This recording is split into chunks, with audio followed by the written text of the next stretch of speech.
네, 이제 또 공부 시작하겠습니다. 네, 우리 저녁 시간에 충분하게 쉴 시간을 못 드려 죄송합니다. 제가 30분에 또 끝내야 돼가지고요. 오늘은 1장을 다 하도록 하겠습니다. 어떻게든 1장을 가능하면 다 하도록 하는데 진도가 좀 진도대로 좀 나가야 되거든요. 그래서 1장을 다 하도록 하겠습니다. 다 들어오세요. 제 소리 들립니까? 다 들리죠? 켜놨습니다. 네.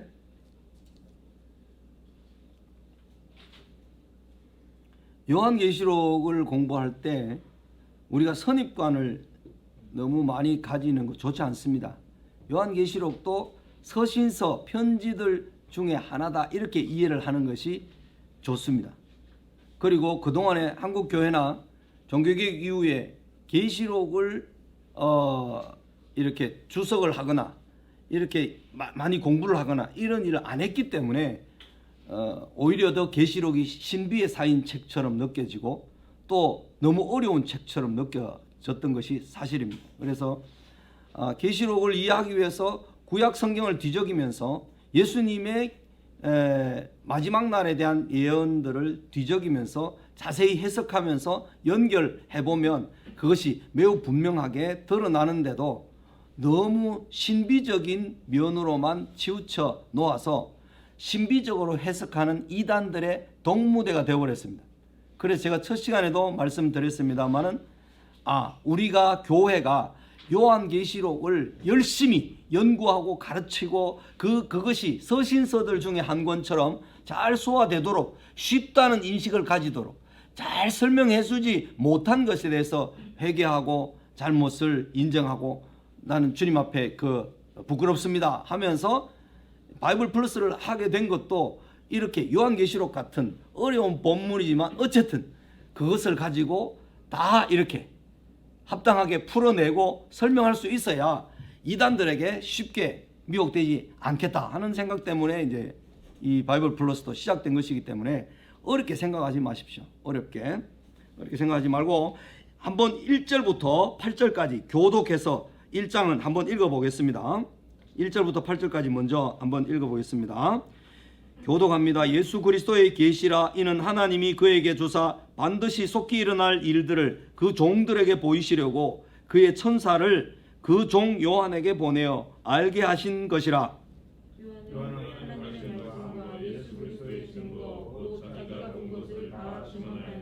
이 예언의 말씀을 읽는 자와 듣는 자와 그 가운데 기록된 것을 지키는 자는 복이 있나니 때가 가까움이라.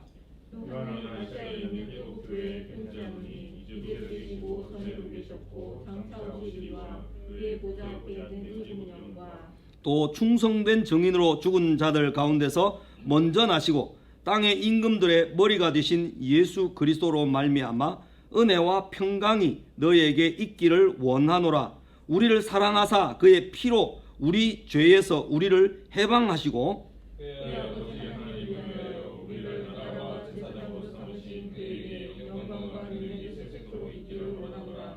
볼지어다 그가 구름을 타고 오시리라. 각 사람의 눈이 그를 보겠고 그를 찌른 자들도 볼 것이요 땅에 있는 모든 족속이 그로 말미암아 애곡하리니 그러하리라. 아멘.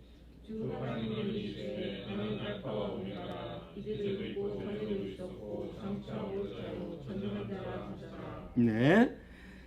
요한계시록을 저는 개인적으로 최근에 한 3번 정도 반복해서 공부도 하고 가르쳐보고 교회에서 이제 그렇게 했습니다. 그 전에는 학생들 사역할 때 요한계시록을 직접 우리 요한계시록 하자 이렇게 해서 막 하지는 못했습니다.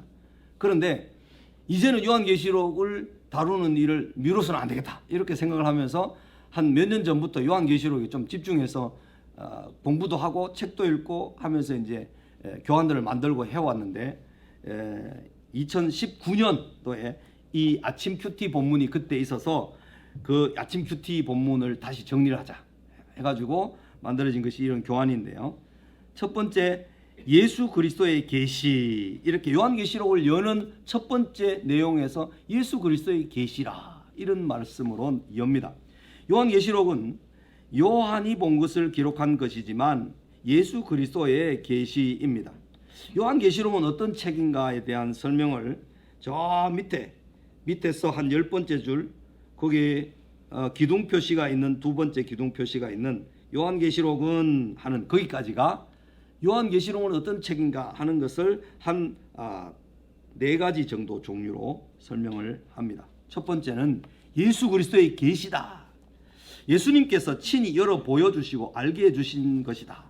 계시라는 말을 영어로 revelation이라고 하죠. revelation. 그 re와 velation 하는 거기에는 베일에 쌓여 있다 하는 그 베일이 있죠. 그 베일을 벗겨낸다 하는 뜻입니다. 쌓여진 베일을 벗겨낸다. 그 하나님께서 사도 바울에게도 하나님의 비밀의 경륜을 알게 하신 것이다. 이렇게 이제 에베소서 같은 데서 설명을 했는데 그 비밀의 경륜을 알게 하셨다라는 말은 베일을 벗겨서 바울에게 계시해 주셨다. 이런 말이거든요. 그러니까 요한계시록뿐만 아니라 바울의 에베소서, 로마서 이런 것들도 다 사실은 베일을 벗겨서 그들에게 보여주신 것이고 알게 해주신 것을 기록한 것입니다. 그러니까 요한계시록만 특별한 게 아닙니다. 다 똑같은 차원에서 말씀을 이해해야 한다는 것입니다. 베일을 벗겨내는 그런 내용으로 요한계시록의 사도 바울이 말한 그 비밀이라는 것은 secret이 아니고 mystery, 헬라어로는 무스테리온이 신비입니다.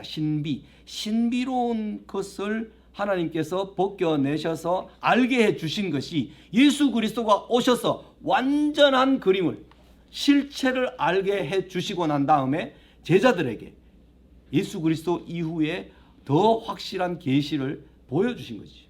미래의 일까지. 그러면서 구약시대는 그림자이지만 예수 그리스도가 오셔서 실체를 다 보여주시고 난 다음에 실체에 대한 설명을 곁들여서 예수님께서 실체란 이런 것이다 하면서 바르게 하는 복음서에 있는 내용들을 다 가르쳐 주셨고, 사도들은 구약에 있는 말씀과 예수님의 가르침을 더 이해하도록 하기 위해서 해석하는 말씀이 있죠. 그것이 서신서들입니다. 그러니까 요한계시록도 일종의 서신이죠. 편지로 그렇게 되어 있습니다. 요한이 본 것에 중심이 있는 것이 아닙니다. 예수의 계시라는 말에 중심이 있습니다. 오늘 어떤 사람이 신비한 것을 보았다고 하면 거기에 사람들이 혹하는데 예수 그리스도께서 가르쳐 주시고 알려주신 것 곧 성경이 가장 중요한 것이다. 이 성경이 곧 내게 대하여 증언하는 것이라고 하셨기 때문입니다. 예수님 당시에 사람들이 구약 성경을 통해 오실 예수님을 알지 못한다면 예수님께서 친히 보여주시는 것도 믿지 못한다는 의미와 함께 오늘날 성경 계시의 정언을 알고 믿지 못한다면 아무리 많은 것을 보여주더라도 믿지 못한다는 의미도 있습니다. 하나님의 계시와 말씀은 표적을 통해서 믿게 되어 있는 것이 아닙니다. 표적을 통해서 믿을 수 있는 것은 불완전합니다. 한 가지 표적을 보고 믿었는데 그 다음에는 또 다른 일에서 표적이 일어나지 않으면 믿음을 상실하기가 쉽습니다. 그러니까 하나님의 신실하신 말씀에 근거해서 믿어야만, 말씀을 들음으로 믿음이 생겨야만 참된 믿음이 생길 수 있습니다. 보이지 않지만, 손으로 잡히진 않지만 보이지 않는 것을 말씀하여 주신 약속에 근거해서 믿는 것이 참된 믿음입니다. 그래서 믿음은 들음에서 나고 들음은 하나님의 말씀으로 말미암는다고 하셨죠. 1절 말씀에 이는 하나님이 그에게 주사, 예수님에게 주사 반드시 속히 일어날 일들을 그 종들에게 보이시려고 그의 천사를 그 종 요한에게 보내어 알게 하신 것이라. 그렇죠. 요한계시록은 사도 요한의 증언이다. 첫 번째는 예수 그리스도의 계시고 동시에 사도 요한의 증언이다. 사도 요한은 예수님을 증언하다가 잡혀 반모섬에 유배되어 있었습니다. 요한은 어느 주일날에, 주의 날에, 이런 말입니다. 주의 날은 안식 후 첫날 예수님 부활하신 날을 주의 날에 이렇게 해서 초대교회 시작되면서부터 기독교는, 예수 그리스도 종교는, 유대교 말고 그리스도교는 주일날 모인 것입니다. 313년 콘스탄틴 대제부터 주일날이 일요일날이 모임의 날로 제정되는 것이 아닙니다. 분명히 성경에는 우리에게 주의 날, 안식구 첫날 그 날을 모임의 날로 시작을 했습니다. 그렇기 때문에 제7일 안식교에 미혹되어서는 결코 안 됩니다. 그죠? 사도 요한은 그다음에 사도 요한은 어느 주일날에 성령에 감동되어 하나님의 말씀과 예수 그리스도의 증거 곧 자기가 본 것을 다 증언하였습니다. 요한의 증언이다. 세례 요한의 증언은 예수님이 처음 오셔서 예수님이 오시기 전부터 세례를 주면서 세례 요한에 예수님께 대한 증언이 있었죠. 그것이 이제 요한복음에나 또 복음서에서 세례 요한의 증언이 있는데, 지금 이것은 1세기 말에 사도 요한에게 하나님께서 예수 그리스도의 계시를 보여주셔서 기록하게 하셔서 보내진 편지이다. 그런 의미죠. 세 번째는 요한계시록은 예언의 말씀입니다. 이 예언의 말씀을 읽는 자와 듣는 자들과 그 가운데 기록한 것을 지키는 자들이 복이 있다는 거죠. 읽고 듣는다는 말은 지킨다는 말과 동일한 차원에서 하는 말입니다. 읽고 듣고 지킨다, 이 말이 따로따로 있는 게 아니고 읽는 것과 지키는 것, 듣는 것과 지키는 것 하나가 되어야 되는 거죠. 듣고 한 귀로 듣고 한 귀로 흘리고 한 눈으로 보고 잊어먹고, 이게 아니고 듣고 읽고 지키는 것이 하나로 되어 있습니다. 요한복음에서는 알고 믿고 순종하는 것이 하나로 되어 있던 것처럼 여기도 읽고 듣고 지킨다는 것이 하나의 의미로 설명됩니다. 정상적으로 읽고 들으면 마음이 뜨거워져 지킨다는 의미입니다. 우리가 하나님 말씀을 밝히 이해하도록 잘 도와서 그 시대에 이런 배경과 이런 지식에 의해서 분석할 때 이것은 그 시대의 이런 원리로 사람들에게 가르쳐진 말씀이다. 이러면 그 원리를 우리도 동일하게 적용해서 아주 다이나믹하게 역동적으로 순종할 수 있습니다. 우리가 그 의미를 정확하게 이해하지 못하면 긴가민가 어떤 의미인지 잘 모르는 모호한 가운데 있으면 적용이나 실천도 제대로 안 됩니다. 그래서 우리는 하나님 말씀을 가능하면 바르게 분별을 하려고, 바르게 가르치려고 이해를 써야만 합니다. 그래야만 그 이해된 것이 적용될 때도 올바르게 적용됩니다. 그죠? 모호하게 애매하게 알고 있으면 하와가 당했던 것처럼 죽을까 하노라 이러면 당장의 미혹이 되어버리는 거죠. 그죠?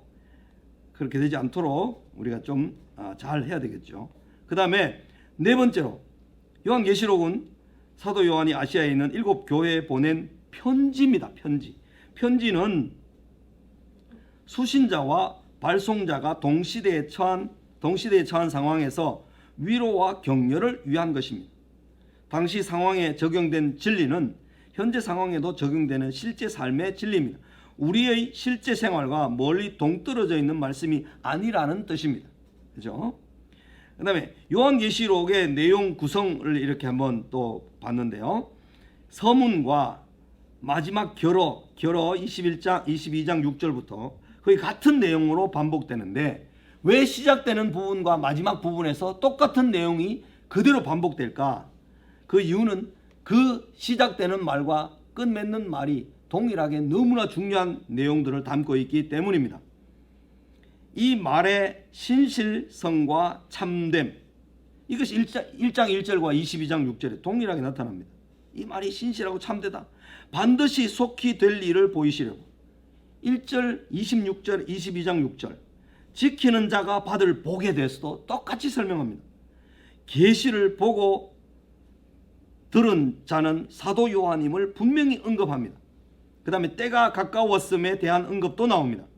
알파와 오메가가 하나님이시다. 그리고 예수 그리스도도 알파와 오메가이시다. 예수님과 하나님은 동일한 분이시다. 이런 내용을 다 담고 있습니다. 예수의 계시와 증언, 예언의 말씀이다. 은혜와 평강을 기원한다. 충성된 정인, 이런 내용들이 서론과 말문에 똑같이 반복되고 있다는 것은 이 반복되는 내용들이 매우 중요하다는 거죠. 요한계시록을 이해하는데 이 1장 서론 부분과 마지막 결어 부분에 있는 이런 내용들이 매우 중요한 의미를 가지고 있다는 것을 우리에게 말씀을 하는 것입니다. 요한계시록은 하나님과 예수 그리스도의 영원성과 현재성을 강조합니다. 우리는 영원성뿐만 아니라 현재에도 하나님이 살아계시고 예수님이 내 속에 거하시고 내가 말씀 안에 거한다. 이 의미로 항상 현재성을 가지고 있는 종교가 기독교다. 요한복음에는 믿음에 대한 설명이 요한 1서, 요한 2서, 요한 3서, 요한계시록에는 믿음이라는 말이 있어요. 믿음, 명사형이 있어요. 그런데 요한복음에는 믿음이라는 말이 없고 믿는다, 믿는다 동사만 나와요. 동사만. 요한복음을 쓰면서 사도 요한이 의도적으로 믿음이라는 말을 피했지 않느냐 하는 생각이 들 정도로 한 번도 믿음에 대한 설명이 없고 믿는다 동사형만 썼어요. 분사 형태.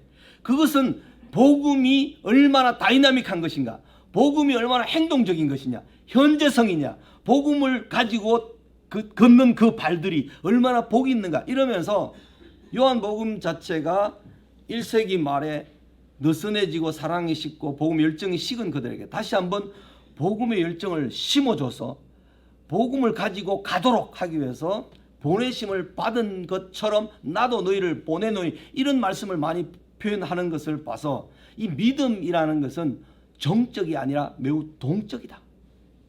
사도 요한에게서 배울 수 있는 거예요. 사도 요한이 우리에게 시사해 주는 거예요.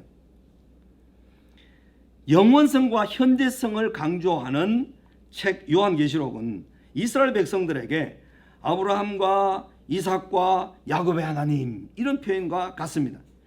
요한계시록에 이제도 있고 전에도 있었고 장차 올 자요 전능한 자라 이런 표현은 과거와 현재와 미래 동시에 항상 계시고 항상 현재적으로 사람들과 교통하고 미래를 주관하실 하나님이지만 현재 나를 떠나 있는 것이 아니라 나와 함께 계시고 전에 우리 조상들에게도 함께 계셨고 지금도 함께 계시고 미래 우리 후손들에게도 함께 계실 것이고 하늘나라에서 우리와 영원히 함께 계신다 하는 내용을 설명합니다. 그 표현은 하나님은 과거의 하나님일 뿐만 아니라 현재에도 미래에도 신실하신 분이시다는 뜻입니다. 하나님은 현재와 미래에도 나를 그리고 우리를 다스리시고 섭리하셔서 마침내 선을 이루시는 분이라는 것을 가르쳐 줍니다. 이것을 믿는 자가 계시록의 말씀을 읽고 듣고 지킵니다.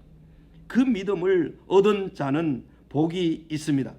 그들은 하늘에 속한 신령한 복, 에베소서 1장에 나오죠. 하늘에 속한 신령한 복을 확신하기 때문에 하나님의 자녀가 되고 죄사함을 받고 하나님의 기업이 되고 성령으로 인침을 받은 그 하늘에 속한 신령한 복을 받은 것을 확신하기 때문에 주 95년경에 있었던 로마의 도미티안 황제의 혹독한 핍박 가운데서 견디고 이겼습니다. 그래서 너희들은 성도들은 그리스도의 손에 붙들려 있기 때문에 반드시 이기게 되어 있다. 걱정하지 마라. 두려워하지 마라. 기죽지 마라. 이렇게 격려하시는 것입니다. 우리 주 예수 그리스도로 말미암아 우리에게 승리를 주시는 하나님께 감사하노니 그러므로 내 사랑하는 형제들아 견고하며 흔들리지 말며 항상 주의 일에 더욱 힘쓰는 자들이 되라. 이 고린도전서 부활장의 57절 58절 말씀과 동일하게 요한계시록도 우리에게 그것을 격려해 주는 것입니다.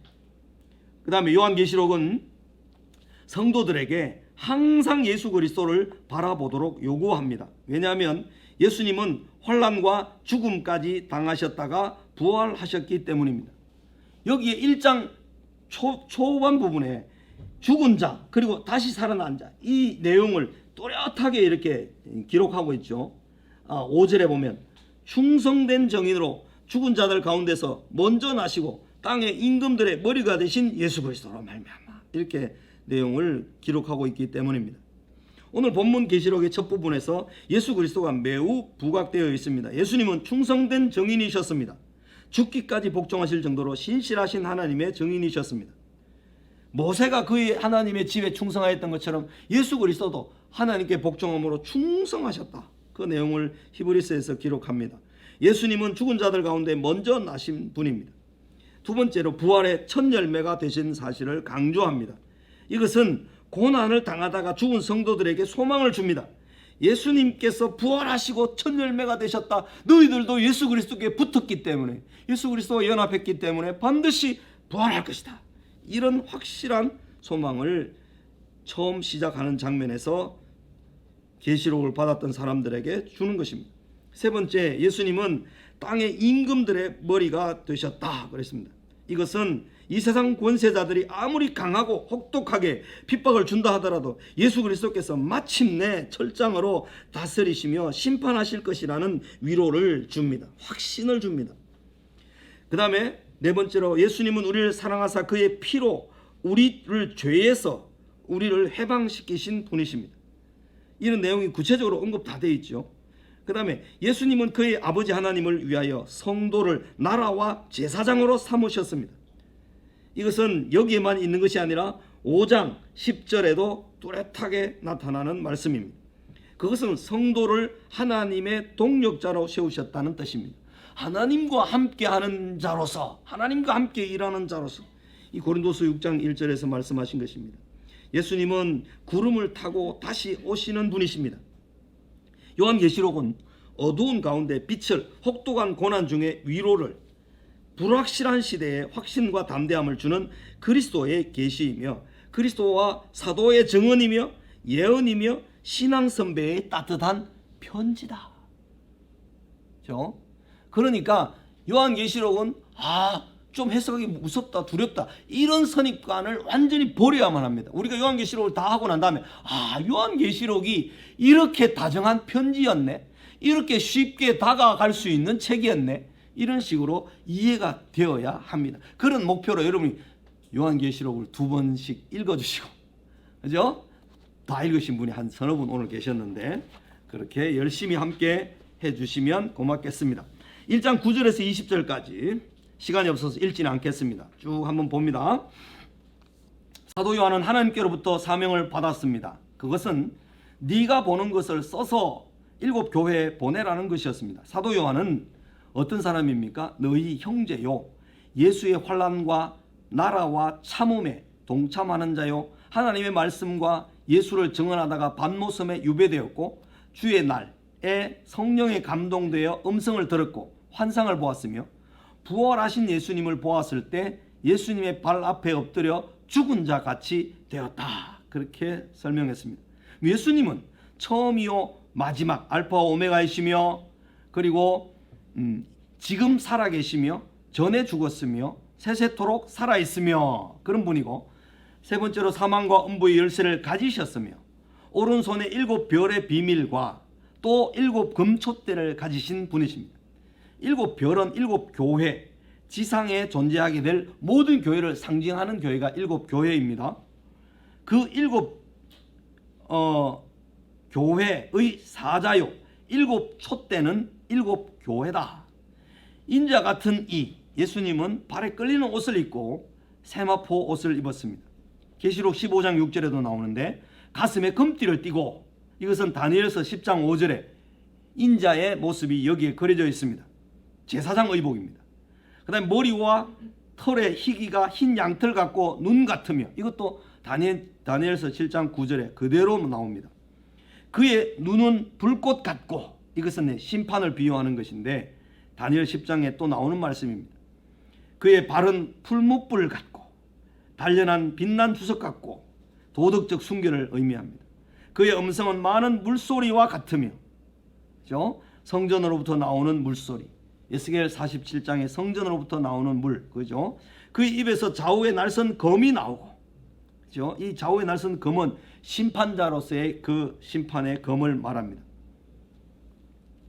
그 다음에 그 얼굴은 해가 힘있게 비치는 것 같더라 했습니다. 여기서 사도 요한에 대해서, 예수님에 대해서 7 별과 7 촛대에 대한 것을 쭉 설명하는데, 인자는 어떤 모습으로 나타났고 그 인자가 여기에 나타난 모습은 다니엘서에서 충분히 이미 나타난 상징적인 표현들로 그 의미를 가지고 있다.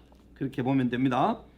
그 다음에 요한은 이 인자 같은 이가 7 금촛대 사이에 계신 것을 보았습니다. 본 것을 7 교회에 전달하는 그 사명을 감당하기에 요한은 매우 두려웠습니다. 예수님은 요한에게 두려워하지 말라고 말씀하셨습니다. 하나님의 말씀을 받거나 증인의 사명을 받은 사람들은 거의 모두 그 일이 너무나 막중하여 심각한 두려움에 빠집니다. 이사야도 그랬고 예레미야도 그랬고 한결같이 하나님의 말씀을 받게 되는 사람은 두려움에 사로잡힙니다. 그러나 하나님께서는 그에게 확신과 담대함을 주셔서 하나님의 말씀을 맡기시고 그 일을 감당할 힘을 주십니다. 예수님은 요한에게 두려워하지 말라고 하셨습니다. 하나님의 말씀을 받거나 증인의 사명을 받은 사람들은 이제 거기에 거의 모든 심각한 두려움이 빠지는데, 사명에 대한 두려움은 모세, 여호수아, 예레미야, 다니엘 모든 선지자들이 경험했던 것입니다. 두려워하지 말고 예수님의 명령을 받들 수 있는 이유는 예수님의 권세 때문입니다. 사도 요한이 본 환상 중에 일곱 금초대는요,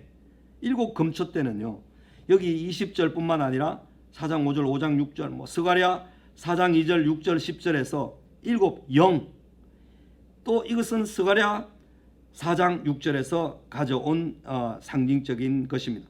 일곱 등불을 가진 촛대는 성전 전체를 가리키는데요, 확대하면 신실한 이스라엘을 가리키기도 합니다. 스가랴서에서 그것을 매우 구체적으로 설명하기 때문입니다. 이 신실한 이스라엘은 육적인 이스라엘이 아니라 모든 영적인 이스라엘까지도 요한계시록을 보면 다 포함하고 있습니다. 이스라엘은 힘으로 되지 아니하며 능력으로 되지 아니하고 오직 나의 힘으로 되는 삶을 살아야 합니다.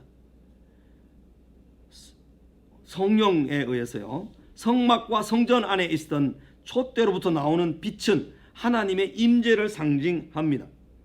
이 민수기 8장에서 그 촛대에 대한 의미를 설명하는 것을 그대로 가져왔기 때문입니다. 그 촛대에 있는 등불들은 스가랴 4장 6절에서 반대나 저항에 굴하지 않고 성전 재건을 마치도록 이스라엘 촛대에게 힘을 주시는 하나님의 임재 혹은 성령을 나타내는 표현입니다. 그들 나의 두 정의는 이 땅에 주 앞에 서 있는 두 감람나무와 두 촛대다 하는 계시록 11장 4절의 말씀인데, 두 정의는요, 뭡니까? 신천지에 이만희 하고 예수다 이렇게 가르치는데, 두 정의는 그런 정의 아닙니다. 두세 정인의 최소 숫자가 정인의 최소 숫자가 2명이기 때문에 두 정인이라고 말하는데, 그 두 정인을 우리 교회는, 그죠? 예수 그리스도와 교회 전체를 두 정인으로 보는 것이지, 우리는 뭐 그 두 정인이라고 해서 어떤 특정한 사람을 지칭하거나 결정을 해버리면 심각한 오류에 빠지게 됩니다. 잘못된 것이죠. 그 다음에 장막과 그건 했고요. 그 다음에 촛대는, 교회는 타협하지 않고 세상의 빛으로서 정은하는 힘을 그 위에 있는 등불에게서 받습니다. 성령에게서 받는데, 그러므로 지옥의 권세는 성전의 재건을 막지 못합니다. 하나님의 나라는 아무리 마귀가 득세한다 할지라도 마귀의 권세를 다 이깁니다. 성전은 참 이스라엘로서 하늘의 성전과 동일시 됩니다. 출애굽기 19장 6절을 인용해서 우리를 나라와 제사장으로 삼으신이라고 함으로써 교회의 사명이 이스라엘의 사명과 연결되어 있음을 말해줍니다. 이것은 마지막 때에 완성될 성전이 교회 안에서 시작되었음을 암시해 줍니다. 계시록 1장 11절에서 13절은 참 성전인 촛대가 교회와 그리스도의 부활과 그의 마지막 강림 사이에 증언하는 하나님의 백성 전체를 가리킨다는 점을 확정해 줍니다. 여러 증거 자료들이, 구절들이 거기에 있습니다. 13절에서 15절은 그리스도의 제사장 역할을 말하는데, 그리스도는 교회가 이 세상에서 빛의 전달자로서 역할을 적합하게 잘 감당하도록 교회를 칭찬하고 교정하고 권고하고 경고함으로써 이 3장에서요, 교회인 촛대를 돌보시는 하나님의 은혜를 알 수 있게 해줍니다. 그러므로 하나님의 말씀을 가진 자들은 그 사명을 완수함에 있어서 결코 두려워하지 말아야 합니다. 하나님을 아는 백성은 강하여 용맹을 바라리라, 그렇게 말씀을 해주셨습니다. 예수님께서는 교회와 함께 계시며 처음이요 마지막이시며 이전에 죽으셨고 현재뿐만 아니라 세세토록 살아계셔서 사망과 음부의 열쇠를 가지셨기 때문입니다. 교회와 성도는 사탄이 아니라 하나님의 권세를 두려워해야 합니다. 능히 너희 몸뿐만 아니라 영혼을 지옥불에 던져넣는 그분을 두려워해라. 너희 몸만 죽이는 자를 두려워하지 말라. 누가복음 12장 5절에서 그렇게 말씀을 해주셨습니다. 현재뿐만 아니라 세세토록 살아계셔서, 그죠? 처음이요 마지막이시며 이전에 죽으셨고 현재뿐만 아니라 세세토록 살아계셔서 사망과 음부의 열쇠를 가지셨기 때문입니다. 교회와 성도는 사탄이 아니라 하나님을 두려워해야 되는데, 여기 누가복음 12장 5절 말씀을 제가 기록해 놓았네요. 우리는 요한계시록을 이렇게 시작을 하면서 개요와 개간 전체를 살펴보면서 1장에 나오는 내용이 22장 마지막 부분이 어떻게 연결되어 있으면서 그 두 개가 요한계시록을 감싸고 있으면서 그 내용을 중심으로 예수 그리스도가 누구신가, 그죠? 예수 그리스도 무슨 일을 하셨는가, 예수 그리스도께서 교회를 어떻게 지키시는가, 어떻게 보호하시는가, 여기에 대한 확정적인 내용을 앞뒤로 쫙 묶어놓고 그 안에 위로하고 격려하고 독려하고, 그죠? 용기를 주는 그런 말씀으로 가득 찬 책이 요한계시록이다. 이렇게 이해를 하면 요한계시록 공부하는데 상당히 그 좀 마음이 안정이 될 수가 있습니다. 이렇게 좀 쉽고 또 다정한 편지로 여기면서 이 말씀을 통해서 우리가 많은 격려를 받을 수 있겠구나, 이런 마음을 가지고 요한계시록을 대해 주시면 재미있게 우리 요한계시록을 잘 공부할 수 있을 것입니다. 힘을 내십시오. 용기를 가지십시오. 아멘. 그렇습니다. 오늘 배운 것 중에나 지난번 개요 앞에 시간에서 했던 개요에서 질문할 것이 있으면 다음 시간 시작할 때 가지고 와서 질문을 해주시면 되겠습니다. 아셨죠? 네, 그렇게 하시고 일주일 동안 또 큐티도 열심히 하시고 요한계시록도 좀 많이 읽어주시고, 요한계시록 다음에는 뭐 한 몇 장을 공부하니까 2, 3, 4, 5장까지는 한번 읽어봐야 됩니다. 그죠? 안 읽으시지 말고 꼭 읽어보시고, 이것도 한번 미리 읽어보시면 훨씬 공부하기 쉽습니다. 그렇게 아시고 성실하게 신실하게 요한계시록 공부에 임했으면 좋겠습니다. 피곤한 가운데 늦은 밤까지 10시까지 넘게 이제 해야 되는데 고생이 많습니다.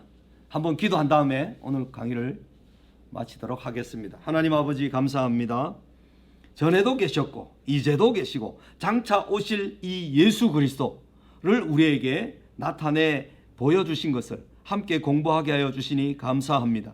하나님 아버지, 이 말씀은 특정한 사람들에게만 알려져 있는 것이 아니라 이단들만 기분 좋게 사용하도록 내버려 둘 것이 아니라 우리가 잘 살펴서 헤아림으로 하나님의 뜻을 분별하고 하나님께서 이 교회에게 말씀하시는 음성을 잘 들을 수 있게 해주시기를 원합니다.